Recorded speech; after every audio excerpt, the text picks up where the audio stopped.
The red light above camera 3 blinked on, steady and unforgiving, and the studio fell into that peculiar hush that only live television can command. Every whisper, every breath, every raised eyebrow was about to be broadcast to millions. The host adjusted her notes, offered a polished smile to the camera, and announced the segment with practiced neutrality. Tonight, we're discussing public duty, media responsibility, and the monarchy's changing relationship with Britain. Joining us are political strategist Alastair Campbell and Prince Harry, the Duke of Sussex. Applause rippled through the studio. Prince Harry nodded politely, hands folded, jaw set.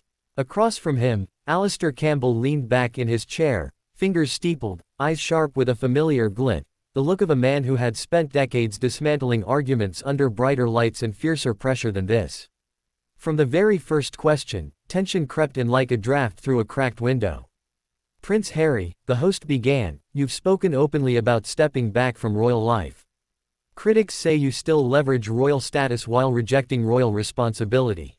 How do you respond? Harry inhaled slowly. He'd answered this question 100 times, but something about tonight felt different. I respond by saying that my family and I sought peace, he said evenly. We wanted privacy, not privilege.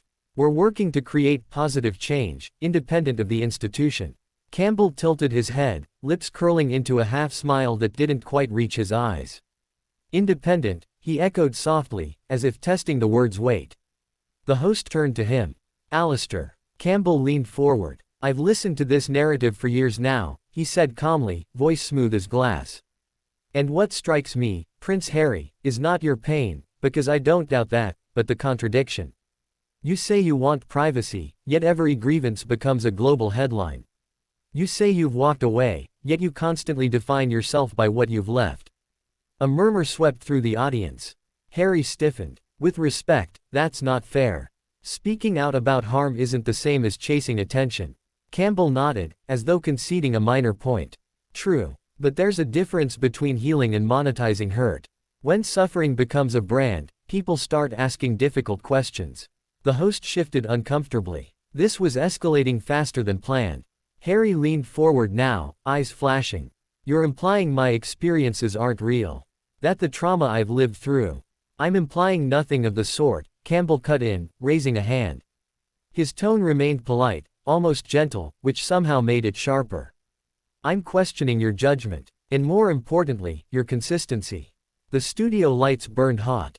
Harry could feel them on his skin, magnifying every twitch of his expression. You speak about service, Campbell continued, but service traditionally involves sacrifice without expectation of applause. You speak about truth, yet truths seem to emerge conveniently alongside contracts, documentaries, and memoirs. The audience gasped audibly this time. Harry's voice hardened. Are you suggesting I should stay silent to make others comfortable? I'm suggesting, Campbell replied, that leadership, real leadership, isn't about comfort or catharsis. It's about responsibility. And responsibility doesn't disappear just because it's inconvenient. For a moment, silence reigned. Even the host seemed unsure whether to intervene or let the moment breathe. Harry straightened, shoulders squared. I was born into a system I didn't choose, he said firmly. I served my country. I lost my mother to media cruelty. I have every right to speak. Campbell's eyes softened, but only slightly. You do. Absolutely. But rights don't absolve us from criticism.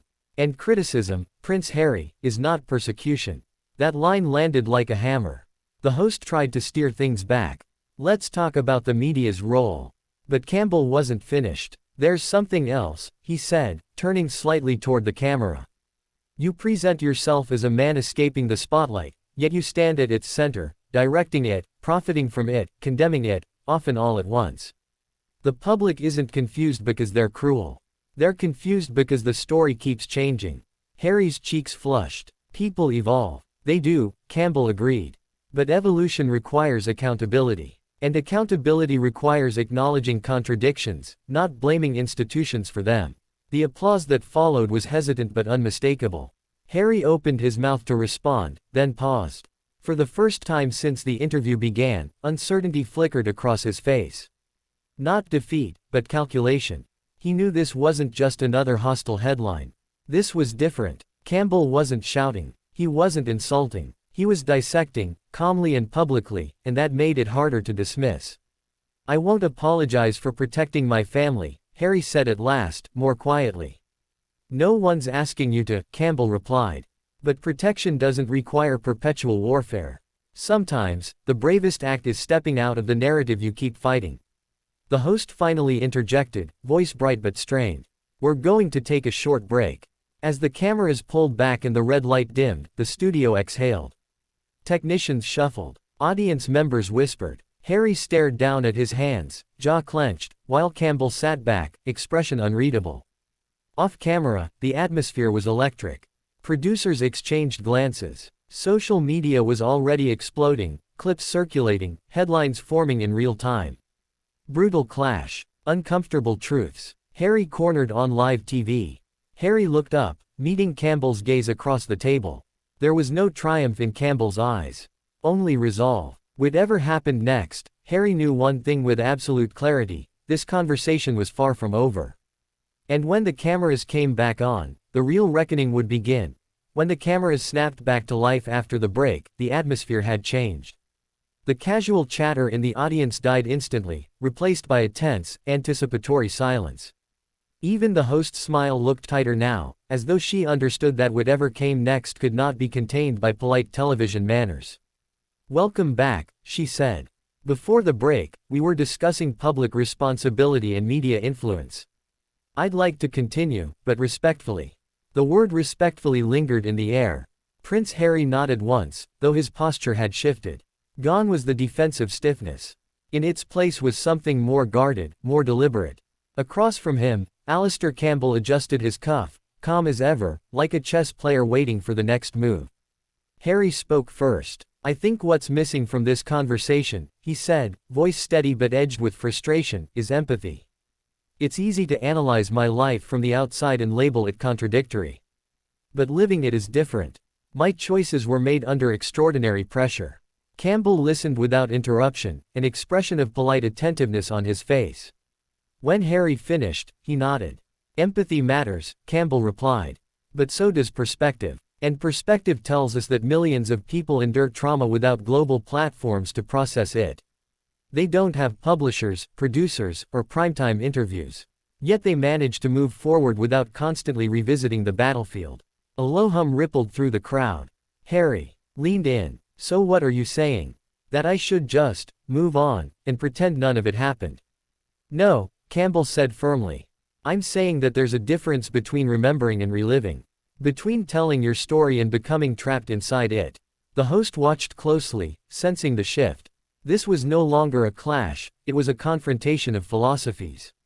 Harry exhaled. "You talk about leadership. I've tried to use my platform to address mental health, to challenge toxic media culture. And that's commendable," Campbell acknowledged. "But here's the uncomfortable truth. When every message is wrapped in personal grievance, the cause gets overshadowed by the messenger." That landed hard. Harry's eyes flicked briefly toward the audience, then back to Campbell. "You make it sound like I enjoy this." "I don't think you enjoy it," Campbell said, voice softer now. "I think you're stuck in it." The studio fell silent. For the first time, Harry didn't immediately push back. He hesitated, fingers tightening together, as though weighing how much of himself to reveal. "I grew up believing silence was survival," he said quietly. "That speaking out was betrayal. When I finally spoke, the backlash was overwhelming. So yes, maybe I keep talking. Because silence nearly destroyed me." The host's expression softened. Even some audience members nodded. Campbell's reply was measured, careful. And that honesty, that right there, is powerful. But power comes with responsibility.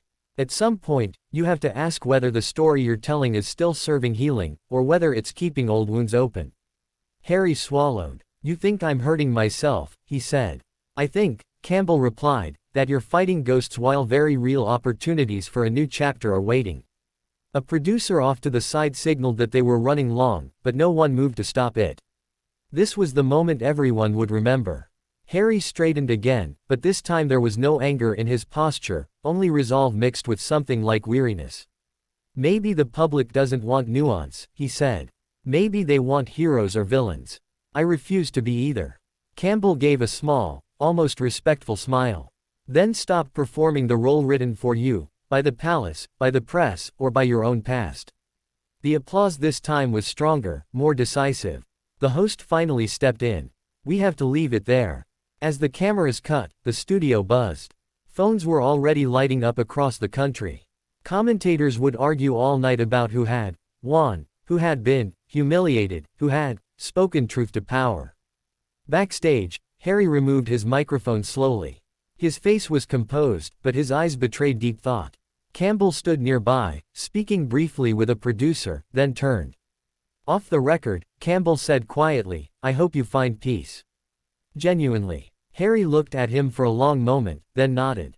So do I. They walked away in opposite directions, both aware that the encounter would echo far beyond the studio walls.